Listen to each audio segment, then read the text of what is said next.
Lezi ndaba zehora lokuqala sikwethula zona bukhoma ikomkhulu le-SABC e-Auckland Park eGoli nazi zinohlonze emini nje. It's important to clarify that the committee took a resolution to oppose. They then asked the Speaker to join, not to actually do that on their behalf, because both the Speaker and the Chair were cited. Usomlomo wePhalamende uThoko Didiza usechaze ngezizathu eziholele ekutheni angasiphikisi isicelo esiphuthumayo sikaMengameli wezwe uCyril Ramaphosa sokuvimba umsebenzi wekomiti lasePhalamende eliphenya ngokuxoshwa kwakhe. In all cases, anything related to me, it's always God first anyway. Before I step in the room, it's always God. So if anybody's trying to put things together, maybe, formulate something of some case or whatever, then it's fine. Selihlehlise lo mhlazi ngama-24 kuncwaba icala elibhekene nosaziwayo umulimo Jubjub Maruhanye ngemva kwesigameko lapho esolwa ngokuthi wahlasela umshayeli wemoto ekhokhela ngokwebanga elihambile. I know I have my doubters, and I know I need to prove them wrong, and I will. Keir Starmer usesulile ngokusemthethweni njengondunankulu wase-United Kingdom, kepha utho kwamanje usazohlala-ke kulesi sikhundla kuze kufike isikhathi lapho i-Labour Party ikhetha khona umholo omusha. Ngikubingelele umbukeli ngwamukele indaba zehora lokuqala igama lami noxolo Mamtshali wokomwali ihlaba ngaleli mhlophe qwa. Ake sibheke ukuthi namhlanje mini sikuphathele ziphi. Usomlomo wesishamthetho kuzwelonke uThoko Didiza uthi imithetho yesishamthetho ayimvumeli ukugxambukela emsebenzini wekomiti elisungulelwe ucubungula ngenqubo yokuchithwa kaMengameli esikhundleni ngodaba lweplazi lakhe iPhalaphala. Usho lokhu emva kokuba kube amanye amaqembu ezombusazwe ezwakalise ukukhathazeka kwawo ngokuthi angasiphikisi isinqumo sikaMengameli wezwe sokumisa ukusebenza kwekomiti. uThoko Didiza ngusomlomo wePhalamende uveza ukuthi ikomiti elisungulele ukuba liphenye ngodaba lweplazi likaMengameli wezwe iPhalaphala livumile ukuthi lizophikisana nodaba lwakhe uMengameli wezwe njengoba enqumuko yenkantolo ngenhloso ukuthi ungaqhubeka umsebenzi wekomiti. Actually, you have got two applicants or respondents rather in terms of this case. You have got the chairperson of the committee, you have got the Speaker of the National Assembly. The impeachment committee chairperson working with the committee, they've agreed to oppose. And the Speaker has listened to what they are saying, reflected on it, but also noting that the rules of Parliament does not allow the Speaker to interfere on the work of the committee. uDidiza uthi yena ukwenze ngendlela obekufanele kwenziwe uye kanti futhi ukubone kumqoko kubenze ngokwendlela yenkantolo. It's important to clarify that the committee took a resolution to oppose. They then asked the Speaker to join, not to actually do that on their behalf, because both the Speaker and the Chair were cited. In this matter, there was no unanimity in the committee, but what held at the end was that as the committee, they will oppose, but they will ask the Speaker. I reflected on that matter of their request.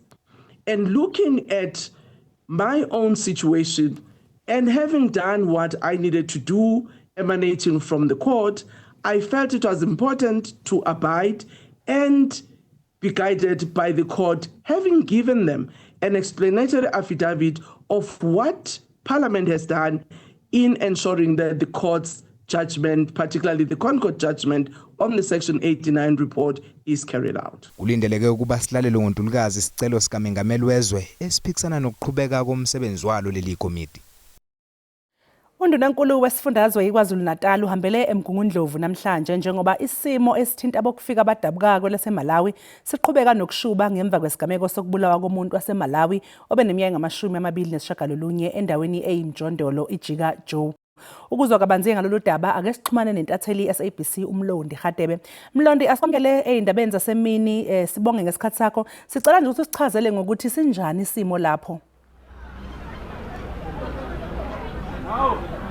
Ngibingelele kumlaleli kanti sisikhona lapha eMgungundlovu lapho kuhlelwe khona indawo yesikhashana ukuthi kuhlale noma kukhosele abokufika abaqhamukezweni laseMalawi ngemuva kokuthi bexoshwe ezindaweni bebehlala kuzona ngokusho kwabo ukuthi ke baxoshwe ezindaweni bebehlala kuzona ngolesihlanu ikakhulukazi lapha yana ku-informal settlement iJika Joe ekhona lapha edolobheni laseMgungundlovu. Kodwa njengamanje le ndawo isinabantu abangu-1600 ekuthiwa ibona sebebaliwe esebekhosele lapha kanti ke undunankulu esifundazweni saKwaZulu-Natal ukhale kakhulukazi ngokuthi le ndawo ayiphephile ngoba indawo abahlale kuyona indawo eyibhilidi elishiyiwe ebese lisele lingasasebenziswa umuntu kanti sizokhuluma nabo abakhona lapha endaweni abakhoseke kulona le ndawo futhi sicela usiphe igama nesibongo. Mina nguMusa wakandawala ngiphuma eMalawi. Baba Ndawala kafushane nje into enixoshe endaweni enihlala kuzona ubuhlala kuphi nokuthi kungani nje uzithola usulapha? Mina bengihlala eduze ngaseMasokwane la kade bekwenzeka khona lezo zinkinga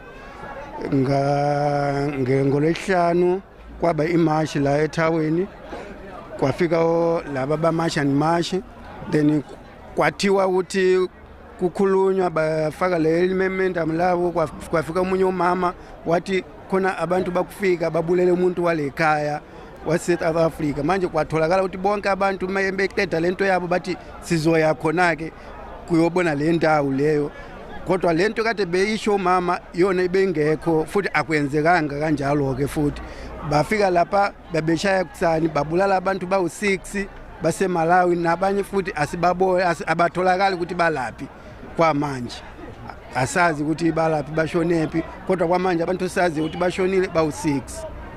Mhlambe kule ndawo likhosele kuyona njengoba kuthiwa kufanele ngabe nikhosele kule ndawo nizokwazi ukuthi nimove yini kule ndawo ngoba sizwile ukuthi ngomgqibelo obunizamile ukuthi niye eThekwini kodwa nakhona eThekwini naxoshwa.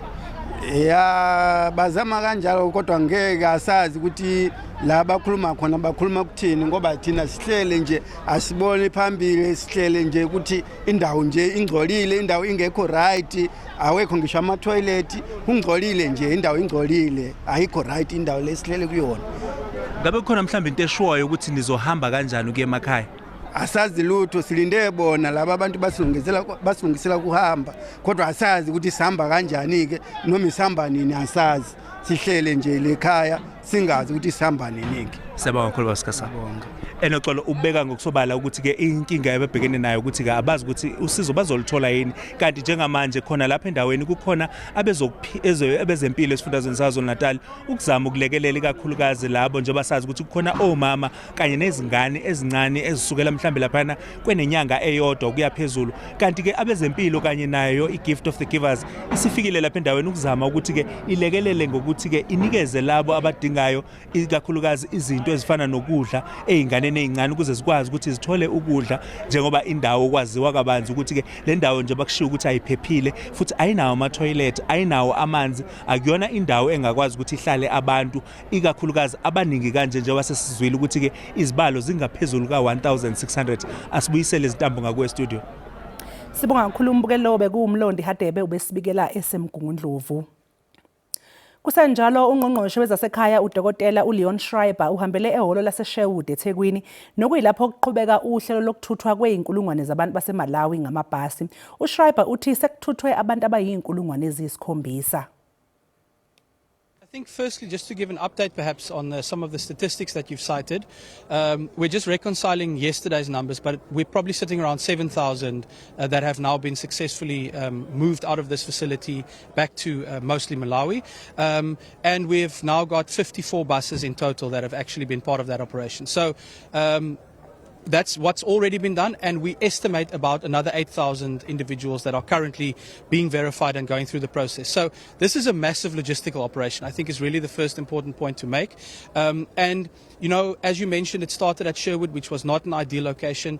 You know, in cooperation with these other stakeholders, the city, the province, we've managed to get a better facility, and now we're starting to see the numbers really moving out of that.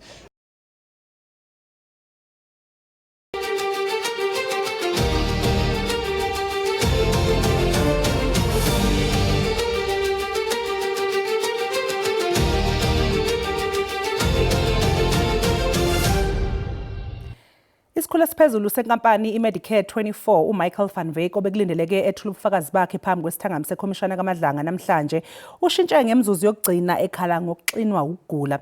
uVan Wyk ubezokwethula ubufakazi obhekwe kakhulu ngenkampani yakhe iMedicare 24 okuyiyona eyagixabezwa ngenkontileka yethenda leyigidi engaphezulu kwama300 zamarandi eyayizohlinzeka ngosizo lwezempilo kumalungu ombutho wamaphoyisa kuzwelonke. Isithangami sekhomishana sinquma ukuqhubeka nobufakazi udabeni luka Michael van Wyk nakuba ebengekho. Usihlalo wekhomishana uthathe isinqumo ngokuthi ukuhlala kwesithangami kuzoqhubeka ngaluphi uhlobo njengoba uVan Wyk ehlinzeke ngesitifiketi sikadokotela ehlonza ukuthi ubambekile. The appearance of Mr. Van Wyk is postponed sine die. That's one. Two, the evidence leaders will address the commissioners on the documents contained in the evidence bundle for Mr. Van Wyk and the statement bundle for Mr. Van Wyk and the voice and video files contained therein. Ohola ubufakazi kukhomishana usebenzise istatement sika Van Wyk esiphambi kwekhomishana ukuqhubeka nohlelo lwanamhlanje. Ubalule ukuthi bafuna incazelo kuVan Wyk ngokuxhumana okwabakhona phakathi kwakhe nosomabhizinisi okumanje ugcinwe esitokisini uVusumuzi Khethi Matlala ngeWhatsApp lapho uMatlala ayethembisa khona uVan Wyk ngokuthi izinto zabo seyizoqala ukuhlangana ngenxa yokuthi kubuka sengathi umkhuzi wamaphoyisa uJenene Fani Masemula uzochithwa esikhundleni. You'll see that Mr. Van Wyk's response to that report was not good. And Mr. Matlala then corrected him and said, it's actually good. My person is going to be a national commissioner now. And Mr. Van Wyk responded, I remembered you told me something like that. So in the face of the report about the troubles of General Masemola and Lieutenant General Khumalo, Mr. Matlala thought that his person was going to be a national commissioner now. Isithangami sekhomishana kaMadlanga saqhubeka ePitoli. You don't have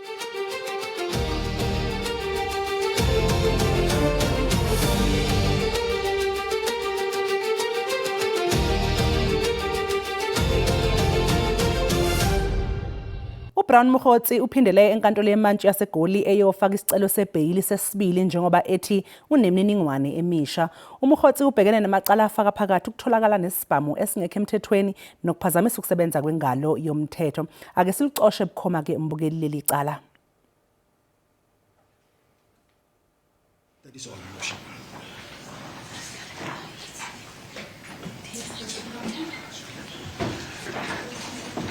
Thank you, Worship. Your Worship, may I, at this stage, I know that we only commenced around 12:30.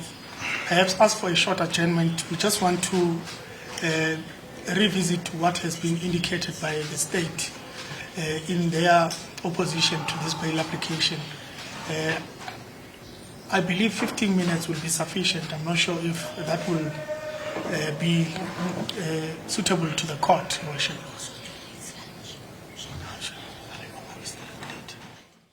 Mbukeli okwamanje ke sisathi qu eyitolo kanti siyabiya nezinye indaba zosuku ngemva kwekhefu.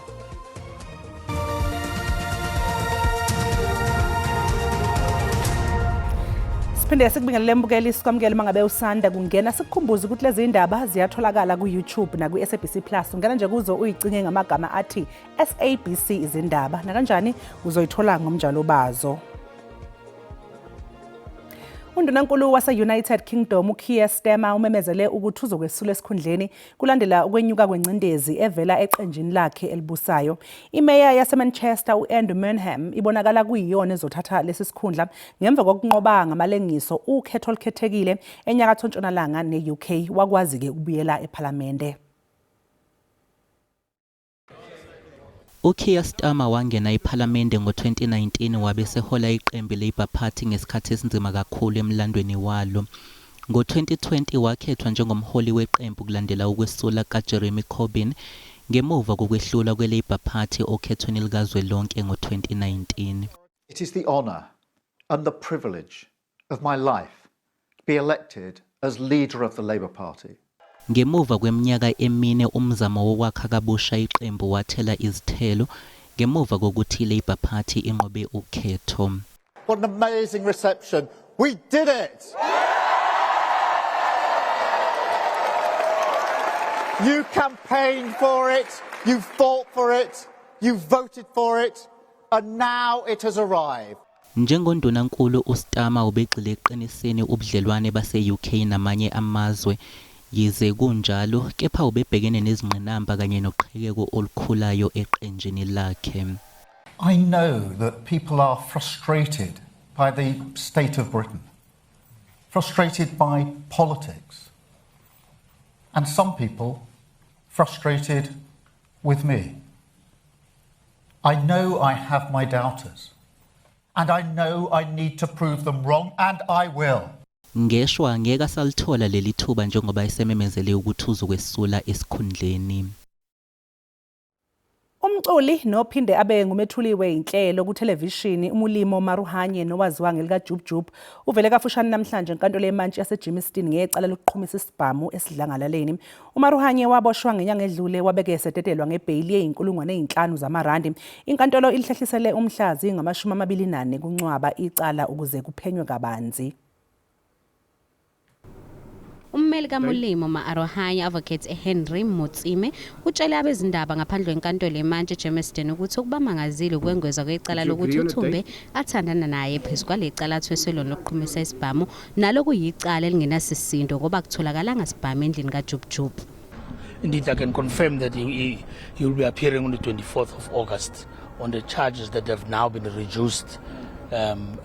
Which is also a surprise to us that he was initially said to have kidnapped someone, and there's no charge of kidnapping and there's no firearm actually. This was all blown out of proportion, but we'll see when the trial starts. It's a bit of a concern for us because when it initially started, we were told that it was kidnapping and pointing a firearm. Now suddenly, because he now gave them an explanation which they now understood, they're now changing the charges. Ngesikhathi uJubjub ebuzwa ukuthi engaziphendulela ethini ngamacala athweswe wona, uphendule ngelithi uNkulunkulu owaziyo futhi nguye ozomphendulela.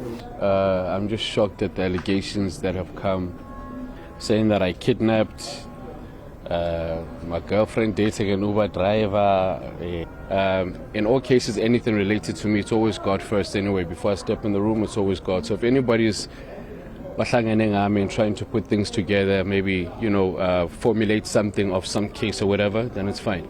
uJubjub usasengaphandle ngebhail ngaphansi kwemibandela ethile kanti icala lizoqulwa ngomhlazi ngama24 kuNcwaba mase kuphothulwe uphenyo.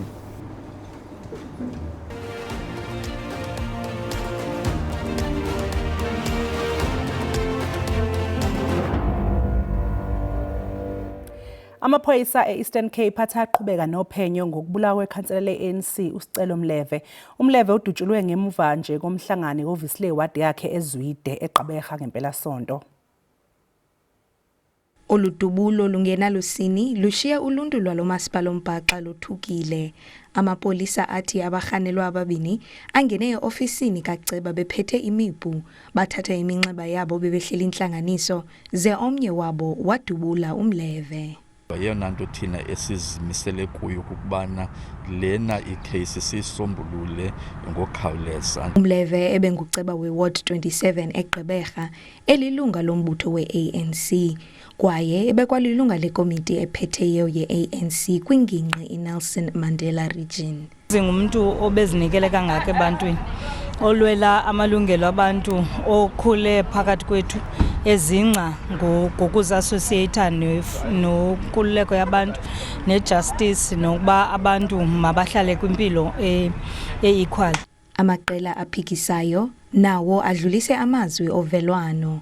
It is a great loss not only for the ANC but for council as a whole, for the Nelson Mandela Metro, and ke siyathemba into yokuba amapolisa azabakhangela abantu abenze lento babafumane babafake eseleni. Ikomishini yonyulo eMpuma Koloni ithi ukudutyulwa kwalo ceba kunganefuthe elibi kwinkqubo yentando yesininzi. The issue of such shootings is that it does bring some sort of instability in terms of a free and a fairness of an election. Amapolisa abongoza nabani na onganolwazi lokunganceda ukusombulula elityala ezengaphambili. Kwindaba ze-SABC ndingusisipho Ncumbe eGqeberha.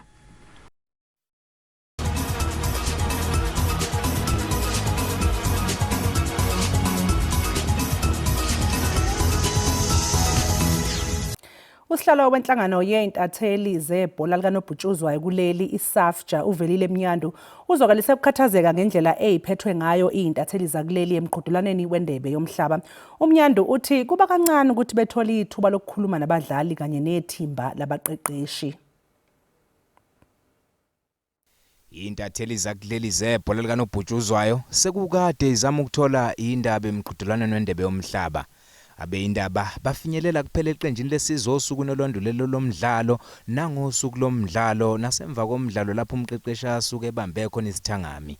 Usihlalo wenhlangano yentatheli zebhola likanobhutshuzwayo kuleli uvelile Mnyando uthi akwamukelekile ukuba banqatshelwe abeindaba kuba bakhulume neqembu. In my capacity as the chairperson of the South African Football Journalists Association, one of the things that we always advocate for is for media houses to release their journalists to cover tournaments at international level.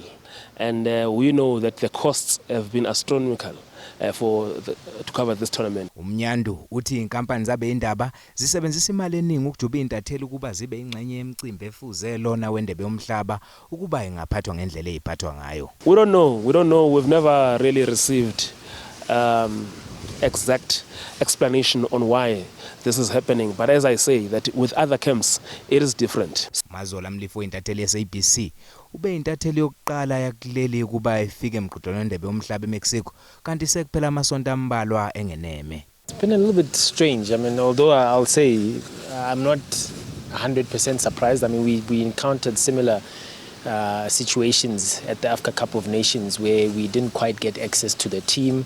I mean, I'm not sure I understand the reasonings. I mean, depending on who you speak to, it's protocol from the coach. Ukungakwazi kwabo ukufinyelela eqenjini lesizwe kuncisha abalandeli bakuleli ulwazi mayelana nabadlali abasemqhudelwaneni wendebe yomhlaba.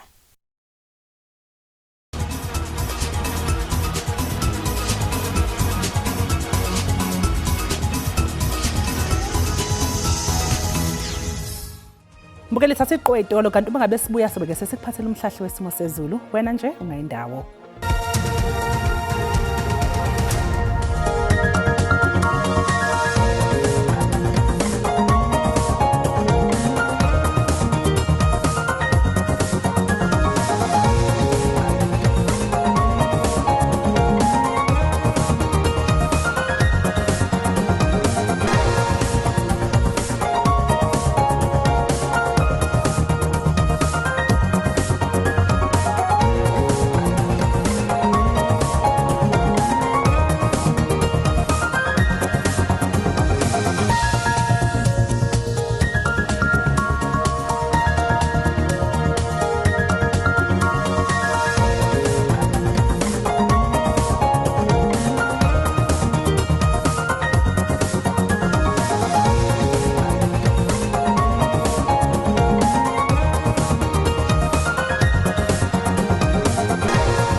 Mbukelisi sibeka lapha bese kuphathela zona emini oza kwethu bayeza neindaba ngolwimi lwesindebele magamanxa ihora lesihlanu ntambama thina sobuya nezinye indaba ngehora lesikhombisa kusihlwa okwamanje usale kahle.